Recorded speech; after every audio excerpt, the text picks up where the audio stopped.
Ez az AI, mint alkotótárs sorozat. És ez az a pont, ahol sok jó ötlet el tud romlani. Az AI egyik legnagyobb ereje az, hogy soha nem fárad el. Mindig tud még egy verziót, még egy variációt, még egy kicsit mást. És pontosan ez az, ami miatt sokan nem tudják, mikor kell megállni.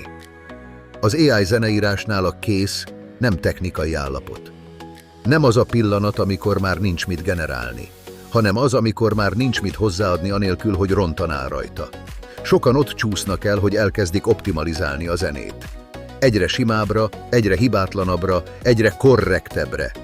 És közben eltűnik az a kis feszültség, az az érdekesség, amitől élő lett volna. Az AI ebben nagyon jó partner, sajnos túl jó. Fontos felismerni, hogy az AI nem tudja, mikor elég. Nem érzi a túlgondolást, nem unja meg a saját zenéjét. Ezért ez megint az a pont, ahol az emberi döntés számít a legtöbbet. Egy jó kérdés, amit érdemes feltenni magadnak. Ha most nem lenne több generálás lehetőségem, ezt a verziót vállalnám-e? Ha a válasz igen, akkor kész. Ha nem, akkor még nem az irány rossz, hanem a döntés hiányzik. Az AI-jal dolgozva sokszor nem az a kihívás, hogy kevés az ötlet, hanem hogy túl sok. A megállás nem kudarc, hanem alkotói fegyelem. Annak felismerése, hogy az adott pillanatban ez a forma működik.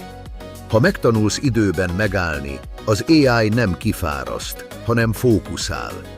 Nem szétbontja a zenét, hanem segít eljutni egy tudatos lezáráshoz.